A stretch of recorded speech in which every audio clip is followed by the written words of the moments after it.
حضرت حسین رضی اللہ تعالی عنہ کا پیغام وہ کیا ہے؟ سنو، حضرت حسین رضی اللہ تعالی عنہ کربلا میں شہید ہو گئے۔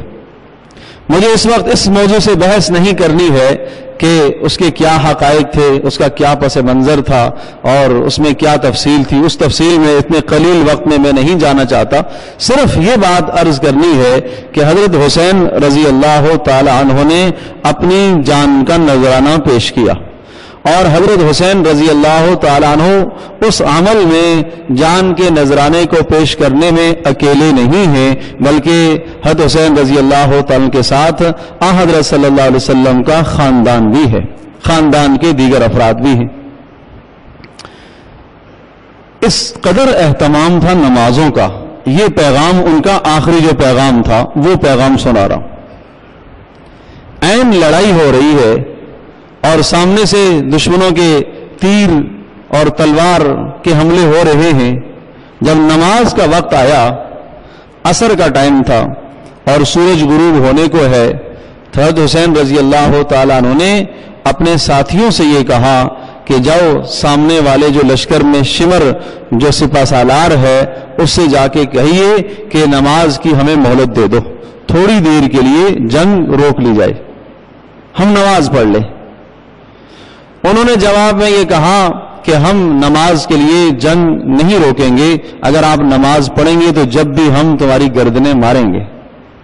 حضرت حسین رضی اللہ تعالیٰ عنہ نے انتہائی مدبرانہ فیصلہ فرمایا، حالانکہ اس موقع پر اب شریعت کی طرف سے گنجائش بھی تھی کہ اچھا مؤخر کر دو، نماز کو مؤخر کر دو، بعد میں پڑھ لی جائے گی، لیکن حضرت حسین رضی اللہ تعالیٰ عنہ نے نماز کو مؤخر نہیں فرمایا، رخصت پر عمل نہیں کیا، عزیمت پر عمل کیا، عزیمت پر عمل کیا اور کہا کہ اچھا اپنی جماعت کے اپنا جو لشکر تھا اس لشکر کی دو جماعتیں بنائی جائیں اور ایک جماعت لڑے اور ایک جماعت نماز پڑھے، ایک جماعت لڑے اور ایک جماعت نماز پڑھے۔ اور یہ اس لیے کیا تاکہ قیامت تک آنے والے انسانوں کو یہ پیغام ہمارے اس عمل سے ملے کہ کسی بھی حال میں اس فریضے سے غفلت جائز نہیں ہے، کسی بھی حال میں نماز سے چھوٹ جائز نہیں ہے، نماز سے رخصت نہیں ہے، ہر حال میں اسے پڑھنا ہے۔ عجیب منظر آسمان نے دیکھا ہوگا کہ آج یہ لوگ جو سجدہ کر رہے ہیں کس حال میں سجدہ کر رہے ہیں، نہ معلوم کس چیز سے انہوں نے وہاں وضو کیا ہوگا، کربلا کی مٹی سے تیمم کیا ہوگا اور تیمم کر کے اللہ پاک کے سامنے سجدہ ریز ہوئے ہوں گے۔ آج تک آسمان نے ایسی نماز نہ دیکھی ہوگی اور زمین نے ایسی نماز نہ دیکھی ہوگی کہ جس حیت کے ساتھ، جس کیفیت کے ساتھ انہوں نے اللہ کے سامنے سجدہ کیا ہے اور اللہ کے سامنے اپنی جبین نیاز کو جھکایا ہے، اور قیامت تک آنے والے انسانوں کو یہ پیغام اور یہ سبق دیا کہ یہ اللہ کا وہ عظیم فریضہ ہے کہ جو اس حال میں بھی اس کی کوتاہی اللہ کے یہاں برداشت نہیں ہے۔ آج چھوٹے چھوٹے اعذار پر فرض نماز ترک کر دی جاتی ہے، بیمار کی راحت اس میں سمجھی جاتی ہے کہ یہ نماز کا اس کو نہ کہو، یہی اس کے لیے راحت ہے۔ میرے عزیز دوستو اور بزرگوں، آپ نے اسے راحت تو دے دی لیکن آخرت کی راحت تو اس کو نماز سے ملے گی۔ ایک آدمی صاحب فراش ہے، شریعت نے آپ کو اجازت دی، آسانی بتائی ہے، ارے کھڑے ہو کے پڑھ سکتا ہے، بسم اللہ کھڑے ہو کے پڑھے، نہیں کھڑے ہو کے پڑھ سکتا بیٹھ کے پڑھے، بیٹھ کے نہیں پڑھ سکتا لیٹ کر پڑھ لے، لیٹ کر بھی نہیں پڑھ سکتا کوئی اشارے سے پڑھے، اشارے سے پڑھے، ہاتھوں کا اشارہ تو کر دے، اللہ پاک اس کو بھی قبول کر لیتا ہے۔ جب ہاتھوں کے اشارے سے نماز پڑھ لی اس نے، نماز ہو گئی۔ کوئی مفتی یہ نہیں کہے گا، کوئی فقی محدث یہ نہیں کہے گا کہ یہ نماز بعد میں ٹھیک ہونے کے بعد، تندرست ہونے کے بعد دہرائی جائے، واجب الادا نہیں ہوگی، اللہ نے رخصت دی ہے۔ پانی استعمال نہیں کر سکتا تیمم کر لے، اور تیمم از خود نہیں کر سکتا کوئی دوسرا اسے کرا لے، لیکن رخصت کسی حال میں نہیں ہے، چھٹکارا نہیں ہے، اس مبارک عمل سے چھٹکارا نہیں ہے۔ قرآن مجید میں اللہ پاک نے اس نماز کے عمل کو ایک بار نہیں، دو بار نہیں، 700 بار دہرایا ہے، 700 بار۔ سوچو تو صحیح، اتنا کیوں دہرایا گیا اسے؟ ایک بار کہہ دیا جاتا اقیم الصلاۃ، پڑھو نماز بھائی، اللہ اکبر. صدقے کا جو عمل ہے، خرچ کرنے کا عمل ہے، 88 بار اس کو اللہ پاک نے دہرایا ہے. وہ 88 کہاں، 700 کہاں. سب سے زیادہ جو اللہ پاک نے نماز قرآن میں بیان فرمایا وہ نماز کے عمل کو بیان فرمایا. احکامات میں سے سب سے زیادہ اس کی تاکید آئی ہے. تو میں یہ عرض کر رہا تھا کہ حضرت حسین رضی اللہ تعالی عنہ کا آخری پیغام یہ ہے. اور حضرت حسین رضی اللہ تعالیٰ عنہ کا آخری یہ پیغام کیوں نہ ہو؟ اس لیے کہ حضرت حسین رضی اللہ تعالیٰ عنہ کے نانا حضرت محمد صلی اللہ تعالیٰ علیہ وسلم کا آخری یہ پیغام تھا. ان کا بھی تو آخری یہی پیغام تھا. بس ٹھیک. ان کا بھی آخری یہی پیغام تھا. کیا پیغام تھا؟ حضرت عائشہ رضی اللہ تعالیٰ عنہا رسول اکرم صلی اللہ علیہ وسلم کے اس پیغام کو نقل فرماتی ہیں کہ نبی علیہ الصلوۃ والسلام جب آخری وقت تھا تو آپ کا سر مبارک میری گود میں تھا، اور رسول اکرم صلی اللہ تعالی وسلم پر بار بار غشی طاری ہو رہی ہے. عشاء کی نماز کا جب وقت آیا تو آن حضرت صلی اللہ علیہ وسلم مسجد میں تشریف لانے کے لیے آپ علیہ السلام نے پانی منگایا، اپنے چہرے پر پانی کو ملا تاکہ کچھ غنودگی دور ہو. لیکن جب ایسا کیا گیا پھر دوبارہ آپ علیہ السلام پر غشی طاری ہوئی. پھر آپ نے پوچھا کہ اب بتاؤ، جب دوبارہ افاقہ ہوا تو پوچھا کہ لوگوں نے نماز پڑھ لی؟ کہا نہیں اللہ کے رسول آپ کی انتظار میں، آپ کی انتظار میں.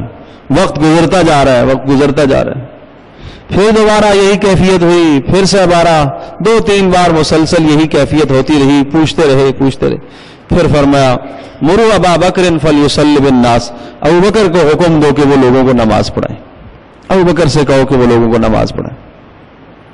حضرت عائشہ رضی اللہ تعالیٰ عنہ ارشاد فرماتی ہیں میں نے کہا اللہ کے رسول ابو بکر بہت رقیق القلب ہیں اور بہت نرم دل والے ہیں، آپ کے مصلی پر وہ کھڑے ہوں ممکن ہے وہ برداشت نہ کر پائیں، آپ عمر کو کہہ دیجیے، آپ عمر کو کہہ دیجیے.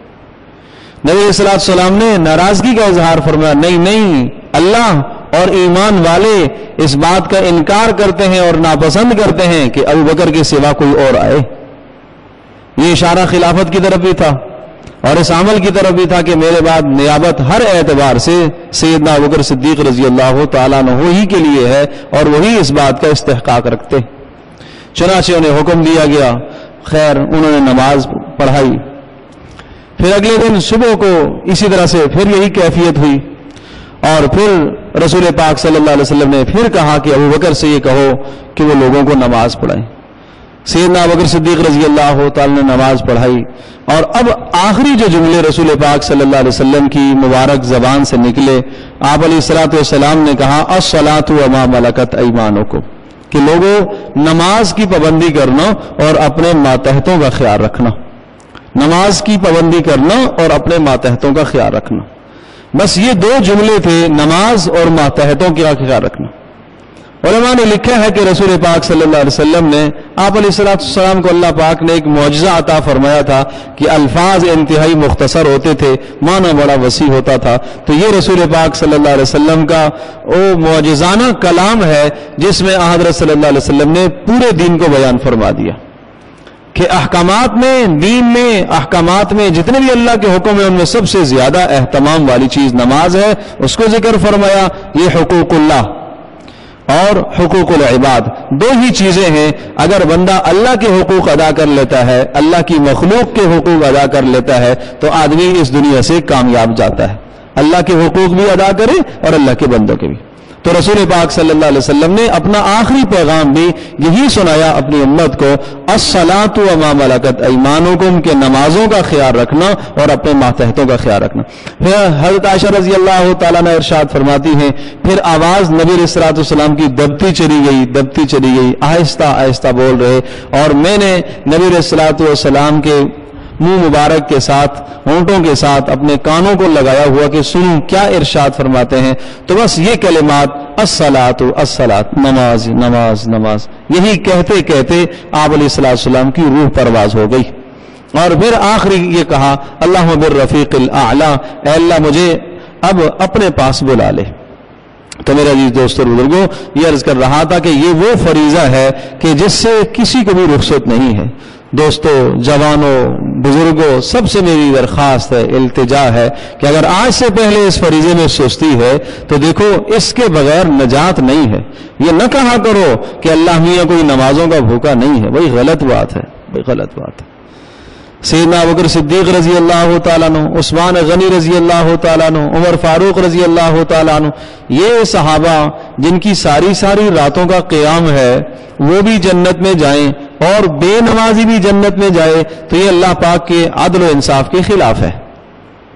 اللہ قادر مطلق ہے بے نمازی کو معاف کر دے، اس میں ہمارا ایمان ہے، قدرت ہے اس کی، لیکن ضابطہ اصول یہ ہے کہ اسے پوچھا جائے گا۔ نماز کے ترک کرنے پر اس سے سوال ہوگا، ایک ایک نماز کے چھوڑنے پر سوال ہوگا۔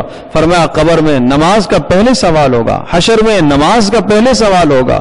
نماز اگر پوری ٹھیک ہو گئی تو باقی اعمال بھی ٹھیک نکل آئیں گے، اور اگر نماز میں کمی ہو گئی تو پھر پکڑا جائے گا، اور نماز میں اگر فرائض میں کمی ہو گئی نوافل سے پوری کی جائے گی۔ تو اس لیے کسی بھی حال میں اس فریضے کو نہ چھوڑو۔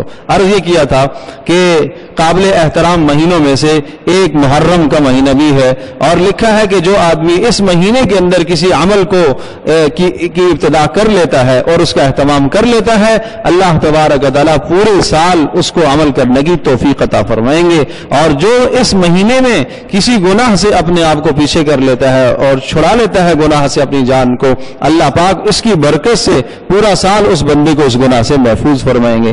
اللہ پاک ہم سب کے لیے عمل کرنا آسان فرمائے۔ وآخر دعوانا الحمدللہ۔